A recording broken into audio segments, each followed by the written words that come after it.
Operation Sindhu నిబద్ధత ప్రపంచం అర్థం చేసుకోవాలన్నారు రాజ్నాథ్ సింగ్. ఇది ఉగ్రవాదంపై జరిగిన అతిపెద్ద ఆపరేషన్ అని చరిత్రలో నిలిచిపోతుందన్నారు. ఉగ్రవాదాన్ని అంతం చేయడానికి ఏ మేరకైనా వెళ్తామన్నారు. పాకిస్తాన్ ఉగ్రవాదులకు ఆశ్రయం కల్పించడం మానేయాలని, లేకుంటే అందుకు మూల్యం చెల్లించుకోవాల్సి వస్తుందని హెచ్చరించారు. ఏప్రిల్ 22న పహల్గామ్ ఉగ్రవాద దాడికి ప్రతీకారం తీర్చుకునేందుకు పాకిస్తాన్ ఆక్రమిత కాశ్మీర్లోని ఉగ్రవాద లక్ష్యాలపై భారతదేశం సైనిక దాడి చేసిన ఆపరేషన్ సింధు తర్వాత రక్షణ మంత్రి రాజ్నాథ్ సింగ్ గురువారం జమ్మూ కాశ్మీర్ ను సందర్శించారు. భద్రతా బలగాలను, పోరాట సంసిద్ధతను సమీక్షించారు. సరిహద్దు ప్రాంతాలలో జారవిడిచిన పాకిస్తాన్ షెల్స్ ను పరిశీలించారు. ఆర్మీ 15 కార్డ్స్ ప్రధాన కార్యాలయాన్ని కూడా సందర్శించి సైనికులతో చర్చించారు. రక్షణ మంత్రితో పాటు జమ్మూ కాశ్మీర్ లెఫ్టినెంట్ గవర్నర్ మనోజ్ సిన్హా కూడా పాల్గొన్నారు. సాయుధ దళాలను ఉద్దేశించి సింగ్ మాట్లాడుతూ ఉగ్రవాదులతో పోరాడుతున్నప్పుడు ధైర్యవంతులైన జవాన్ల అత్యున్నత త్యాగాన్ని కొనియాడారు. వీర జవాన్లకు నివాళులర్పించారు.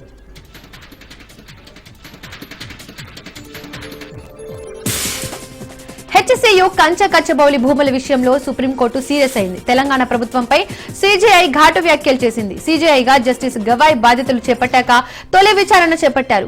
గచ్చబౌలి అటవీ ప్రాంతం పునరుద్ధరించకపోతే సీఎస్ అధికారులను జైలుకు పంపిస్తామని ధర్మాసనం హెచ్చరించింది. సెలవుల సమయంలో ఎందుకు చెట్లు తొలగించారు అని ప్రశ్నించింది. ఇష్టానుసారంగా డజన్ల కొద్దీ బుల్డోజర్లు పెట్టి చెట్లను తొలగించారని, ఇదంతా ముందస్తు పథకం ప్రకారమే చేసినట్టుగా ఉందని తెలిసింది. వేల చెట్లు అక్రమంగా కొట్టేశారు, అవన్నీ త్వరగా పునరుద్ధరించాలని ఆదేశించింది. తదుపరి విచారణ జూలై 23కి వాయిదా వేసింది.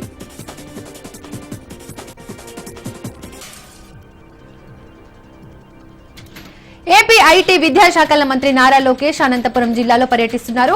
3 రోజుల పాటు పర్యటనలో భాగంగా ఇక్కడికి వచ్చిన ఆయన కార్యకర్తలతో సమావేశమయ్యారు.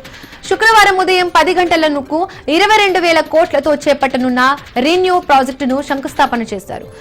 మధ్యాహ్నం 1 గంట నుండి 2 గంటల వరకు కళ్యాణదుర్గం ఎమ్మెల్యే అమిలినేని సురేంద్రబాబు కుమార్తె వివాహానికి హాజరవుతారు. శుక్రవారం రాత్రి అనంతపురంలోనే మంత్రి లోకేష్ బస చేస్తారు. 17వ తేదీన ఉదయం 10 గంటల నుండి మధ్యాహ్నం 1 గంట వరకు జేఎన్టీయూ స్నాతకోత్సవంలో పాల్గొంటారు. కాగా 22,000 కోట్లతో అనంతపురం జిల్లాలో రిన్యూ ఎనర్జీ ప్రాజెక్టు నిర్మాణం కానుంది. దేశంలోని అతిపెద్ద ఇంటిగ్రేటెడ్ ప్రాజెక్టుకు మంత్రి నారా లోకేష్ శంకుస్థాపన చేస్తారు. గుంతకల్లు నియోజకవర్గం బేతపల్లిలో ఎనర్జీ కాంప్లెక్స్ నిర్మాణం జరగనుంది. దావోస్ వరల్డ్ ఎకనామిక్ ఫోరం సదస్సులో మంత్రి లోకేష్, రిన్యూ చైర్మన్ సుమంత్ సిన్హా మధ్య జరిగిన చర్చలు ఫలించాయి. ఈ నేపథ్యంలో రాష్ట్రంలో పెట్టుబడులు పెట్టేందుకు రిన్యూ పవర్ ముందుకు వచ్చింది. వరంగల్ స్టేషన్ రోడ్డు ప్రాంతంలోని కృష్ణా కాలనీలో గత ప్రభుత్వ జూనియర్ కళాశాల నూతన భవన నిర్మాణానికి రాష్ట్ర అటవీ, పర్యావరణ, దేవాదాయ శాఖ మంత్రి కొండా సురేఖ శంకుస్థాపన చేశారు. 7 దశాబ్దాల క్రితం నిర్మించిన ఈ కళాశాల భవనం శిథిలావస్థకు చేరుకోవడంతో నూతన భవన నిర్మాణానికి అరబిందో ఫార్మా కంపెనీ ముందుకు వచ్చింది. 5 కోట్లతో 2 అంతస్తుల్లో 15వ తరగతి గదులను అరబిందో ఫార్మా కంపెనీ నిర్మించనుంది. ఈ కార్యక్రమానికి వరంగల్ జిల్లా కలెక్టర్ సత్య శారద, మేయర్ గుండు సుధారాణి, జిల్లా అధికారులు, పలువురు కార్పొరేటర్లు హాజరయ్యారు.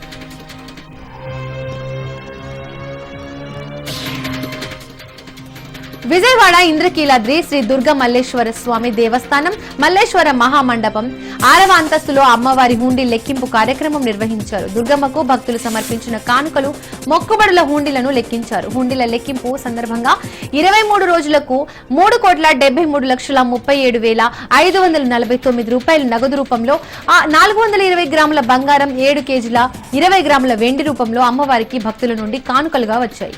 ఆలయ కార్యనిర్వహణాధికారి డిప్యూటీ కలెక్టర్ వికే శ్రీనా నాయక్ హుండీల లెక్కింపు కార్యక్రమాన్ని దగ్గరుండి మరీ పర్యవేక్షించారు.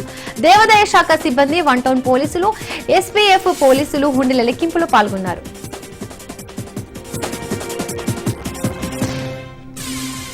జగిత్యాల జిల్లా కొరుట్ల మండలం పైడిమడుగు గ్రామంలో మహిళలు భూమాతకు బూరెలను నైవేద్యంగా పెట్టి భూమాత శాంతించాలని పూజలు చేశారు. మొన్న జగిత్యాలతో పాటు పలు జిల్లాల్లో భూమి కంపించింది. పూర్వం నుండి ఎప్పుడైనా భూమి కంపిస్తే భూమాతకు బూరెలు నైవేద్యంగా సమర్పిస్తే శాంతిస్తుందని నమ్ముతారు. అందుకే కొందరు మహిళలు బూరెలు చేసి గ్రామ శివారులో ఓ చెట్టు వద్ద మట్టి తీశారు. ఆ మట్టిలో ముగ్గు వేసి పసుపు కుంకుమ వేసి ఆ తర్వాత బూరెలను పెట్టారు. అనంతరం పూజలు నిర్వహించి మట్టి కప్పారు. ఆ తర్వాత అక్కడికి చేరుకున్న మహిళలు బూరెలు తిని ముగించారు. భూమాతకు బూరెలంటే ఎంతో ఇష్టమట.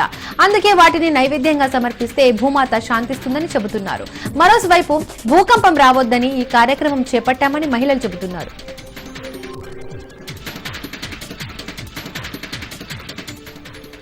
వడ్లు కొనుగోలు చేయడం లేదని కల్లాల వద్ద ఉన్న వడ్లు వర్షాలకు తడుస్తున్నాయని రైతులు ఆవేదన వ్యక్తం చేస్తున్నారు. వెంటనే వడ్లు కొనుగోలు చేయాలని రైతులు రోడ్డుపై బైఠాయించారు. నిజామాబాద్ జిల్లా ఆర్వోల్లో రైతులు నిజామాబాద్ ఆర్మూర్ హైవేపై ఆందోళన చేపట్టారు.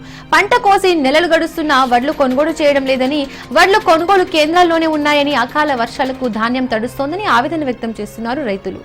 వడ్లు 20 రోజులుగా రోడ్లపైనే ఉన్నా కొనడం లేదని, దీంతో అకాల వర్షాలకు వడ్లు పూర్తిగా తడుస్తున్నాయని ఆందోళన వ్యక్తం చేశారు. కలెక్టర్ చెప్పినా అధికారులు పట్టించుకోవడం లేదని వాపోయారు. అకాల వర్షాలకు వడ్లు తడుస్తున్నాయని, వాటిని ఆరబెట్టడానికి 4-5 రోజులు పడుతుందని ఆవేదన వ్యక్తం చేశారు.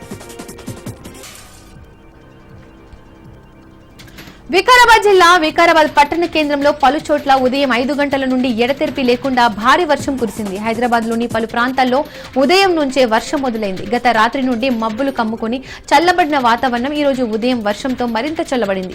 ఉదయం నుండే చిన్నగా ప్రారంభమైన వర్షం ఆ తర్వాత జోరందుకుంది. రామంతాపూర్, ఉప్పల్, తార్నాక, జూబ్లీహిల్స్, బంజారాహిల్స్, అత్తాపూర్, మెహదీపట్నం, ఫలక్నామా, అల్వాల్, సికింద్రాబాద్, ఓల్డ్ సిటీ, చింతల్ తదితర ప్రాంతాల్లో వాన పడుతోంది. నగర వ్యాప్తంగా మేఘాలు కమ్ముకోవడంతో మిగతా ప్రాంతాల్లోనూ వర్షం కురిసే అవకాశం కనిపిస్తోంది. అటు మెదక్, సంగారెడ్డి, వికారాబాద్ జిల్లాల్లోనూ వర్షం కురుస్తోంది. హైదరాబాద్ లో రానున్న 2 నుంచి 3 గంటల్లో భారీగా వర్షం కురుస్తుందని వాతావరణ కేంద్రం అలర్ట్ జారీ చేసింది. ఈ క్రమంలో జీహెచ్ఎంసీ అప్రమత్తమైంది. లోతట్టు ప్రాంతాల ప్రజలను అలర్ట్ గా ఉండాలని చెప్పింది. ఆఫీసులకు వెళ్లేవారు మ్యాన్ హోల్డ్లు, నాణాల దగ్గర జాగ్రత్తగా వెళ్లాలని సూచించింది. అత్యవసరం అయితే తప్ప బయటకు రావద్దని అధికారులు పలు సూచనలు చేశారు.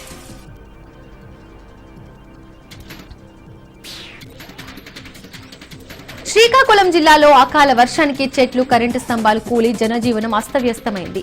ఆమదాల వలస మండలం ఇసుకలపేట గ్రామంలో మర్రి చెట్టు కూలి ఇల్లు పార్కింగ్ లో ఉన్న కారు ధ్వంసమైంది. సరుబుజ్జిలి మండలం మెయిన్ రోడ్ లో చెట్టు కూలి పూర్తిగా ట్రాఫిక్ జామ్ అయింది. జిల్లా వ్యాప్తంగా సుమారు 20 కరెంటు స్తంభాలు, 5 ట్రాన్స్ఫార్మర్లు మరమ్మతునకు గురైనట్టు విద్యుత్ శాఖ తెలిపింది. అకాల వర్షంతో జిల్లా వ్యాప్తంగా కరెంటు లేకపోవడంతో అంధకారం నెలకొంది.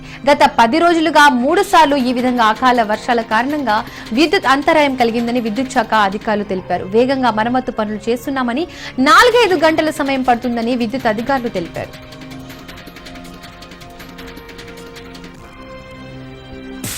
అనర్హులకు ఇందిరమ్మ ఇళ్లను కేటాయించారని ఆరోపిస్తూ సూర్యాపేట జిల్లా మునగాల తహసీల్దార్ కార్యాలయం ముందు బీఆర్ఎస్ నాయకులు ధర్నా నిర్వహించారు. ఎంపిక చేసిన అభ్యర్థులను తొలగించి అర్హులకు ఇళ్లను కేటాయించాలని డిమాండ్ చేశారు.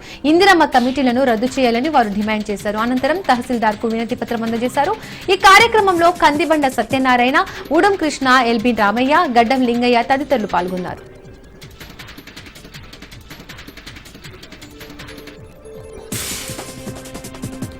ఉపాధి కోసం దుబాయ్ వెళ్లిన బి కొత్తకోట వాసి తీవ్ర అవస్థలు పడుతున్నాడు. అన్నమయ్య జిల్లా బి కొత్తకోటకు చెందిన మొఘల్ అఫ్గల్ బేగ్ 2 ఏళ్ల క్రితం ఉపాధి కోసం దుబాయ్ వెళ్లి నరకయాతన అనుభవిస్తున్నాడు. జీవనోపాధికి వెళ్లిన అఫ్గల్ దురదృష్టవశాత్తు ఒక కేసులో చిక్కుకుని 70 రోజుల పాటు జైలు శిక్ష అనుభవించి ప్రస్తుతం పాస్పోర్టు రద్దు చేయడంతో ఇండియాకు రాలేక దీనస్థితిలో ఉన్నాడు. ఇంటి పెద్ద దిక్కు బయట దేశంలో ఇరుక్కోవడంతో అతని కుటుంబ సభ్యులు చాలా ఇబ్బందులు ఎదుర్కొంటున్నారు. మరోవైపు ఆరోగ్య పరిస్థితి బాగోలేకపోవడంతో భార్య, పిల్లలను తలుచుకుని మనోవేదనకు గురై సెల్ఫీ వీడియోను రికార్డ్ చేసి తనను ఎలాగైనా ఇండియాకు తీసుకురావాలని ప్రభుత్వాన్ని వేడుకుంటున్నాడు. తన కుటుంబాన్ని ఆదుకొని తనను ఇండియా తీసుకురావాలని, లేకపోతే ఆత్మహత్య శరణ్యం అంటూ బోరున విలపించాడు.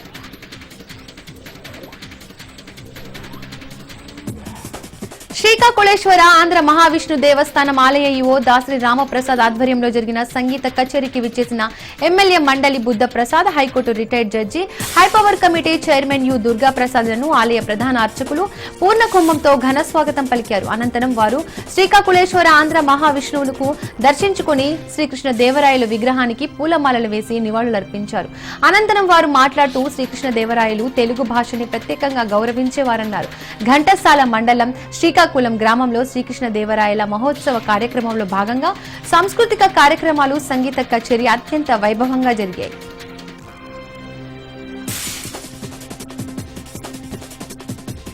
మాజీ సీఎం సొంత జిల్లా కడపలో వైసీపీకి ఎదురుదెబ్బ తగిలింది. మైదుకూరు మున్సిపల్ చైర్మన్ మాచనూరు చంద్ర వైసీపీ ప్రాథమిక సభ్యత్వానికి రాజీనామా చేశారు. ఈ సందర్భంగా మాచనూరు చంద్ర మాట్లాడుతూ మాజీ ఎమ్మెల్యే రఘురామిరెడ్డి వైఖరి నచ్చక వైసీపీకి దూరంగా ఉంటున్నానని చెప్పాడు.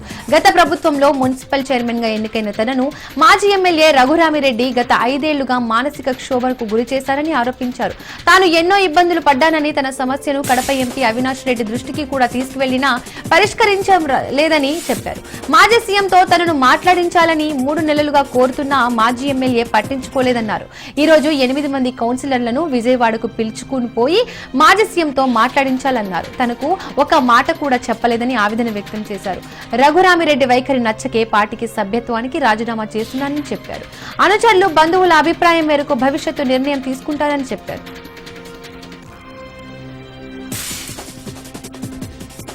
భద్రాద్రి కొత్తగూడెం జిల్లా జూలూరుపాడు మండలంలోని పలు గ్రామాల్లో జిల్లా కలెక్టర్ జితేష్ వి పాటిల్ పర్యటించారు. మండలంలోని మాచినేనిపేట, నర్సాపురం, జూలూరుపాడు, దండుమిట్ట తండా గ్రామాల్లోని మూలక తోటలను పరిశీలించారు. మూలక సాగు విధానాన్ని పరిశీలించి పలు సూచనలు చేశారు. రైతులకు మంచి పంట రావడంతో కలెక్టర్ ఆనందపడుతున్న తీరు చూసి రైతులు హర్షం వ్యక్తం చేశారు. ఇంకుడు గుంటల ఉపయోగాన్ని వివరిస్తూ పలుగు పార పట్టుకుని ఇంకుడు గుంతలు తవ్వారు. ఉపాధి కూలీలతో కలిసి పారతో మట్టి ఎత్తారు. స్వయంగా కలెక్టర్ తమతో కలిసిపోయి సాధారణ వ్యక్తిగా మాట్లాడడం చాలా ఆనందంగా ఉందని రైతులు, కూలీలు చెప్పారు.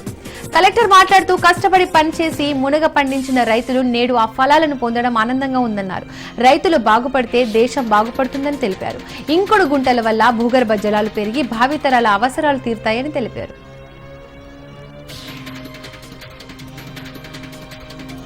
శ్రీ శ్రీ శ్రీ రెడ్డమ్మ మూల విగ్రహ శిఖర పునర్ ప్రతిష్ఠ కుంభాభిషేక మహోత్సవంలో పీలేరు ఎమ్మెల్యే నల్లారి కిషోర్ కుమార్ రెడ్డి పాల్గొన్నారు. గుర్రంకొండ మండలం చెర్లోపల్లి వద్ద వెలిసిన శ్రీ శ్రీ శ్రీ రెడ్డమ్మ మూల విగ్రహ శిఖర పునర్ ప్రతిష్ఠ కుంభాభిషేక మహోత్సవానికి ఎమ్మెల్యే ముఖ్య అతిథిగా హాజరయ్యారు. వేద పండితులు మంత్రాలతో కిషోర్ కుమార్ రెడ్డికి ఆలయంలోకి ఆహ్వానం పలికారు. ఈ కార్యక్రమాన్ని తిలకించడానికి వేలాదిగా భక్తులు తరలివచ్చారు.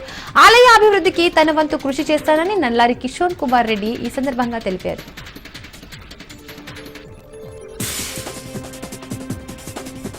నాగర్ కర్నూలు జిల్లా కేంద్రంలో మున్సిపల్ కార్యాలయం ముందు బీఎస్సీ ఆధ్వర్యంలో చిరు వ్యాపారస్తుల వ్యాపార స్థావరాలను తొలగించినందుకు నిరసనగా ధర్నా చేపట్టారు. ఈ సందర్భంగా బీఎస్పీ నాయకులు మాట్లాడుతూ గత ప్రభుత్వంలో కూడా చిరు వ్యాపారుల జోలికొస్తే బీఎస్సీ ఆధ్వర్యంలో పోరాటం చేసి అడ్డుకున్నామని తెలిపారు. చిరు వ్యాపారులు చేసుకుంటూ జీవనం సాగిస్తున్న వారు ప్రతిరోజు తాయి బజార్ పేరుతో డబ్బులు చెల్లిస్తున్నారని చెప్పారు. పెద్ద పెద్ద వ్యాపార సంస్థలను వదిలి చిరు వ్యాపారులు చేసుకుంటున్న వాటిని తొలగించడం వల్ల తీవ్ర ఇబ్బందులు ఎదుర్కొంటున్నారని, వెంటనే వాటిని మానుకోకపోతే అడ్డుకొని తీరుతామని హెచ్చరించారు. స్థానిక ఎమ్మెల్యే, ఎమ్మెల్సీలు స్పందించి చిరు వ్యాపారులకు ఉపాధి చూపాలని కోరారు.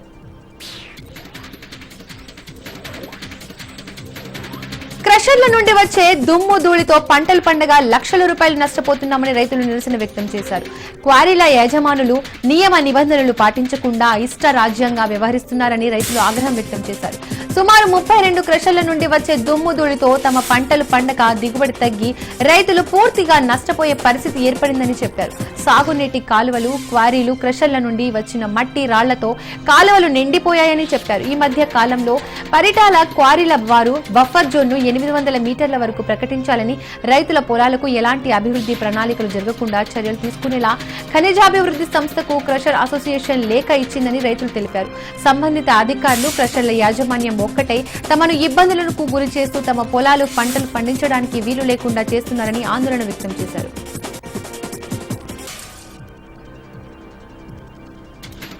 వికారాబాద్ జిల్లా పరిగి మండలం మిట్టకూడూరు గ్రామంలో విషాదం చోటు చేసుకుంది. స్నేహితులతో కలిసి చెరువులో ఈతకు వెళ్లి చెరువులో మునిగిన వినయ్ అనే బాలుడు మృతి చెందాడు.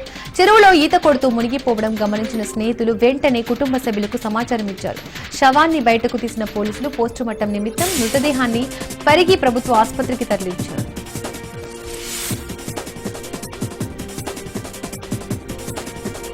వికారాబాద్ జిల్లా పరిగి మండలం గడిసింగాపూర్ లో పిచ్చి కుక్క స్వైర విహారం చేసింది. 8 మందిపై దాడి చేసి పిచ్చి కుక్కను గ్రామస్తులు కొట్టి చంపారు. పిచ్చి కుక్క దాడిలో ఇద్దరి పరిస్థితి విషమంగా ఉంది. గాయపడ్డ వారిని ఆసుపత్రులకు తరలించారు.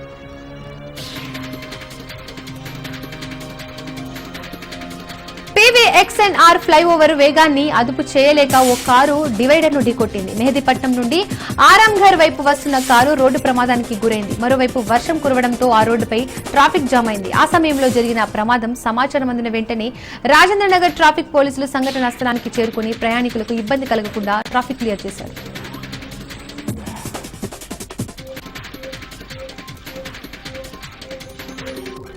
కడప జిల్లా పులివెందుల పట్టణం నగరికుట్టకు చెందిన హర్ష బేగం గత రాత్రి ఇంట్లో ఉరివేసుకుని అనుమానాస్పదంగా మృతి చెందింది. ఈ విషయాన్ని హర్ష బేగం అమ్మమ్మ మాబున్నికి మృతురాలి భర్త ఫయాజ్ అర్ధరాత్రి ఫోన్ చేసి తెలిపాడు. దీంతో వారు వచ్చేసరికి శవం నేలపై పడి ఉందని తెలిపారు. కాగా 4 నెలల క్రితమే ఫయాజ్ హర్ష బేగం ప్రేమ వివాహం చేసుకున్నారు. హర్ష బేగం తల్లి జైబున్నీసా ప్రస్తుతం దుబాయ్లో ఉంటున్నది.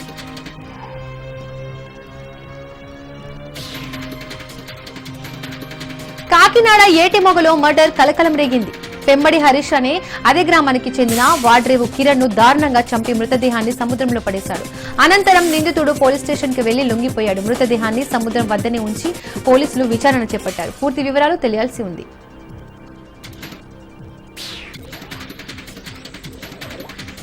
యాదాద్రి భువనగిరి జిల్లా బీబీనగర్ పెద్ద చెరువులో దూకి ఎయిమ్స్ వైద్య విద్యార్థి అభిజిత్ ఆత్మహత్య చేసుకున్నాడు. ఈ సమాచారం అందుకున్న పోలీసులు ఘటనపై కేసు నమోదు చేసుకుని దర్యాప్తు చేపట్టినట్టు తెలుస్తోంది.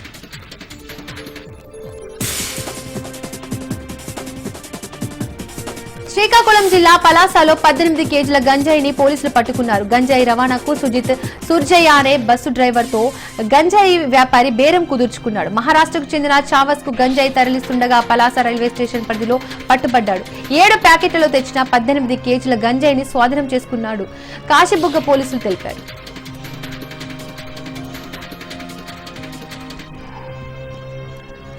వాణిజ్య ఒప్పందంపై భారత్ అమెరికా దేశాల మధ్య జోరుగా చర్చలు జరుగుతున్న వేళ యుఎస్ అధ్యక్షుడు డొనాల్డ్ ట్రంప్ సంచలన ప్రకటన చేశాడు. అమెరికాకు భారత్ ఓ ఆఫర్ ఇచ్చిందని తెలిపాడు.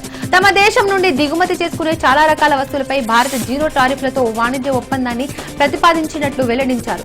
ఖతార్ వేదికగా జరిగిన ఓ వ్యాపార సమావేశంలో ట్రంప్ ఈ మేరకు వ్యాఖ్యానించారు. అయితే ఆఫర్ పరిధిలోకి వచ్చే నిబంధనలు, రంగాల గురించి మాత్రం ట్రంప్ వివరించలేదు. ఇక ట్రంప్ ప్రకటనపై భారత ప్రభుత్వం నుండి ఇప్పటి వరకు ఎలాంటి స్పందన రాలేదు. మరోవైపు భారత్ అమెరికా మధ్య వాణిజ్య ఒప్పందంపై చర్చల్లో గొప్ప పురోగతి ఉందని ట్రంప్ గత నెల వెల్లడించిన విషయం తెలిసిందే.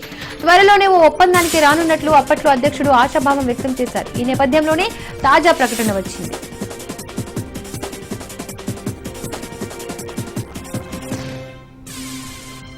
యాదాద్రి భువనగిరి జిల్లా బీబీనగర్ వద్ద రైలులో మంటలు చెలరేగాయి. మంటలను గుర్తించి అధికారులు అప్రమత్తమయ్యారు. మంటలను ఫైర్ సిబ్బంది అదుపు చేశారు. డెమో ప్యాసింజర్ రైలు మిర్యాలగూడ నుండి కాచిగూడ వెళ్తుండగా ప్రమాదం జరిగింది. ఈ విషయాన్ని రైల్వే సిబ్బందికి తెలిపారు. బీబీనగర్ వద్ద రైలును ఆపడంతో అగ్నిమాపక సిబ్బంది మంటలు అదుపు చేశారు. దీంతో గంట నుండి బీబీనగర్ రైల్వే స్టేషన్ వద్ద రైలు నిలిచిపోయింది. ఈ ఘటనలో ఎలాంటి ప్రాణ నష్టం జరగలేదని రైల్వే సిబ్బంది తెలిపింది. షార్ట్ సర్క్యూట్ కారణంగా ఈ ప్రమాదం జరిగిందా లేక మరేదైనా రీజన్ ఉందా అని అధికారులు ఆరా తీస్తున్నారు.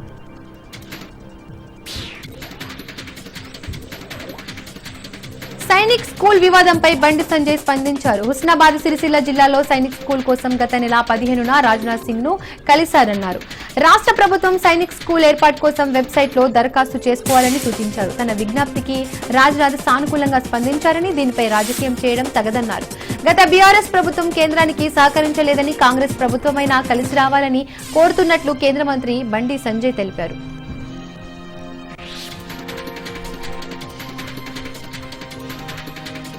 వల్లభనేని వంశీకి వైద్య పరీక్షలు ముగిశాయి. శ్వాస సంబంధిత సమస్యతో వంశీ బాధపడుతున్నారు. అనారోగ్య కారణాలతో 20 కేజీల బరువు తగ్గారు. కోర్టు ఆదేశాలతో వంశీకి 2 సార్లు వైద్య పరీక్షలు నిర్వహించారు.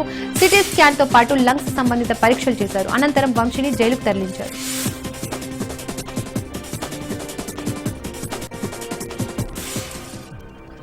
తిరుమల తిరుపతి దేవస్థానం కొత్త వైఖానస ఆగమ సలహా కమిటీని నియమించింది. ఈ కమిటీలో 5 ఆగమ సలహా మండలి సభ్యులను నియమిస్తూ టీటీడీ ఈవో ఉత్తర్వులు జారీ చేసింది. ఆలయ ప్రధాన అర్చక హోదాలో శ్రీకృష్ణ శేషాచల దీక్షితులు నియామకమయ్యారు. వేదిక్ యూనివర్సిటీ నుండి భావనారాయణాచార్యులు, చెన్నైకి చెందిన వర్ధన్ భట్టాచార్యన్, గోవిందరాజ రామస్వామి, ఆలయ మాజీ ప్రధాన అర్చకులు అనంత శయన దీక్షితులు, మాజీ శ్రీవారి ఆలయ అర్చకులు ఖాద్రి నరసింహాచార్యులను టీటీడీ నియమించింది. అయితే ఈ ఆగమ సలహా మండలికి విధి విధానాలు కేటాయిస్తూ ఉత్తర్వులు జారీ అయ్యాయి.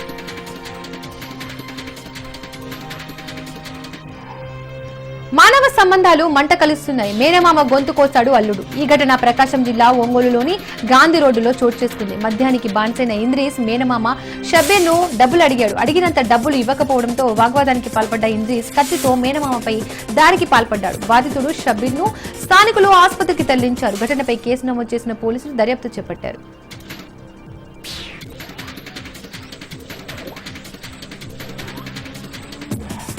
హైదరాబాద్ బాచుపల్లి పోలీస్ స్టేషన్ పరిధిలో భారీ మోసం వెలుగులోకి వచ్చింది. 15 సంవత్సరాలుగా చేతన్ జ్యువెలర్స్ పేరుతో ప్రగతి నగర్ లో నితేష్ జైన్ అనే వ్యక్తి బంగారం వ్యాపారం చేస్తున్నాడు. సుమారు 10 కోట్ల విలువ చేసే బంగారం ఆభరణాలతో నితేష్ జైన్ పరారయ్యాడు. దీంతో బాధితులు ఒక్కొక్కరిగా బయటకు వస్తున్నారు. ఈ నెల 10 నుండి దుకాణం తెరవకపోవడంతో బాధితులకు అనుమానం వచ్చింది. భారీ మొత్తంలో అతనికి బంగారం ఇచ్చిన నగల దుకాణదారులు లబోదిబోమంటున్నారు. బంగారాన్ని తాకట్టు పెట్టుకుని మరీ వడ్డీలకు ఇస్తుండేవాడని బాధితులు తెలిపారు. స్కీమ్లు కూడా పెట్టి బాధితులను నితేష్ జైన్ ఆకర్షించాడు. కేపీహెచ్బీ బాచుపల్లి పరిధిలో తన నివాసాన్ని వ్యాపారాన్ని నితేష్ జైన్ సాగించాడు.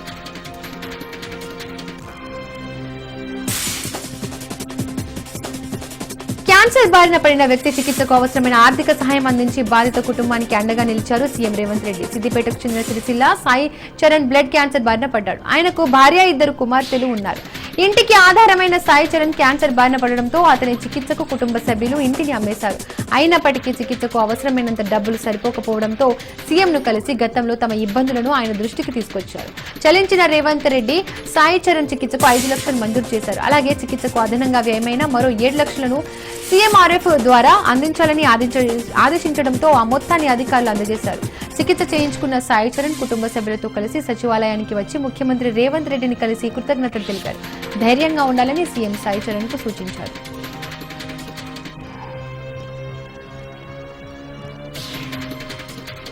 విశాఖ వేపగుంట కృష్ణరాయపురంలోని వేస్టీ చెఫ్ లో ఫుడ్ సేఫ్టీ అధికారులు తనిఖీలు నిర్వహించారు. పేస్ట్రీ చెఫ్ లో చికెన్ ఫ్రైడ్ రైస్ తిన్న సహస్ర అనే 11 ఏళ్ల బాలిక అస్వస్థతకు గురి కావడంతో తల్లిదండ్రులు ఫిర్యాదు చేశారు.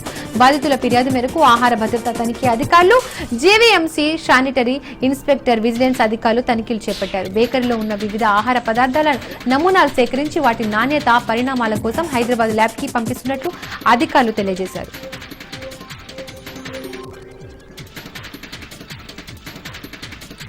2 రాష్ట్రాల్లో 90 చోరీలకు పాల్పడిన గజదొంగకు క్రైమ్ పోలీసులు చెక్ పెట్టారు. 2 రాష్ట్రాల్లో చోరీలు చేసిన గజదొంగ తిప్పరాజు రామకృష్ణని అరెస్ట్ చేసి నిందితుడిని సెంట్రల్ జైలుకు తరలించారు. ద్వారకా నగర్, మధురానగర్ లో రాధామాధవ్ టవర్స్ ఫ్లాట్లలో నిందితుడు భారీగా చోరీకి పాల్పడ్డాడు. నిందితుడి నుండి 23 తులాల బంగారం, ₹1,00,000 నగదు స్వాధీనం చేసుకున్నట్లు క్రైమ్ ఏడీసీపీ మోహన్ రావు వెల్లడించారు.